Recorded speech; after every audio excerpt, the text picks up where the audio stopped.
to just jump in and tell the story of the crime, it's not that interesting. To me, it was about this community and these characters and this woman, and that you have a most unlikely murder. Candy, where have you been? Oh, I'm so upset. I went to Betty's and we just got to talking, and I thought I had enough time to go get Father's Day cards at Target, but when I got there, I realized my watch had stopped and that I was late.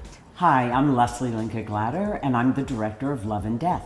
And I'm Elizabeth Olsen, and I play Candy Montgomery in Love and Death. And this is how we did it. This started out, I was sent 2 articles from Texas Monthly called Love and Death in Silicon Prairie. So I read these articles and I was blown away, because here you have a real life story where reality is so much stranger than fiction. It's nice to be noticed, you know, just to be adored a little. Pat doesn't adore you? No, he does. He's just in his own way. Well, I have to say, part of me is a little bit jealous. I've got the imagination for adultery, just not the guts. You know, I'm not sure it takes guts so much. What I find interesting about this place and this time is this community in Silicon Prairie. They were trying to create a community that was more traditional, that was fighting against the 70s cultural movement, and they're all following these tropes and ideas of what a family nucleus is, and they're so young. There's a lot that is humorous, but to me the humor is about circumstance, not about ever laughing at the characters. All of this is based on something that happened. I'm very attracted to you. I'm just tired of thinking about it, so I wanted to tell you that. Oh. They really did have lasagna at Candy's house and put up butcher paper with the do's and don'ts of how you successfully and safely have an affair. Like, you couldn't make that up if it wasn't true. I'll be in charge of fixing lunch on the days that we meet so that we just have more time. And I'll also be in charge of getting the motel room. Same reason, it just gives us more quality time. Shall we set a date for the affair to begin? Let's go with December 12th. I don't think in this community people were going to therapists. Certainly Betty had a lot of issues with anxiety and depression. Betty is holding on to this older traditional value system, and Candy is not.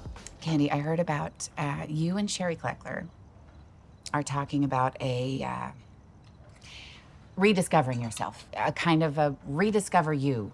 Wait, did I hear that correctly? Yes, you did. And what does that entail? Well, Sherry and I are starting a business together. Home improvement. Oh.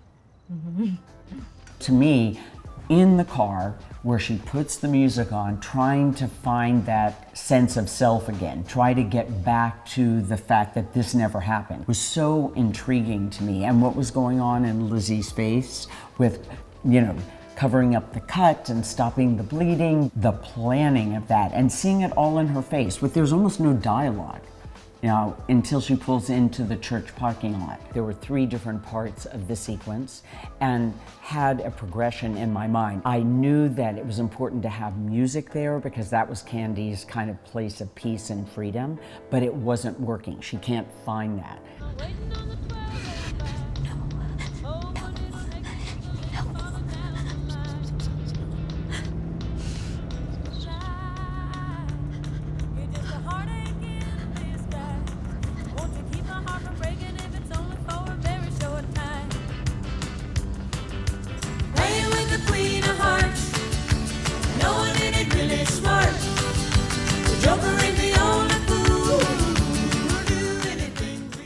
After you murder someone and are trying to figure out what next steps to do, I think there's no worse place you could go or be than a room filled with innocent children. I thought of it as a nightmare. Part of going in with the kids in the lunchroom, I knew that I wanted the sound to be very subjective, and that being in Candy's mind, in her point of view, as she's looking at her own children.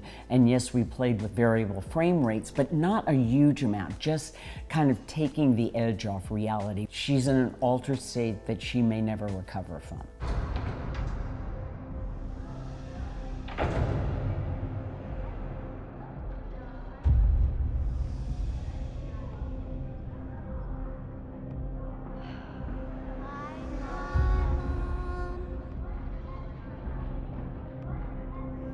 For me to just jump in and tell the story of the crime, it's not that interesting. I'm much more interested, again, in why this happened and who these people were, and that you have a most unlikely murder. I really wanted to show what was in some ways very beautiful and bucolic on the surface and what has a whole different texture underneath. You know, it's a beautiful picket fence, but the paint is peeling. So looking at both sides of that, kind of the cracks in the American dream.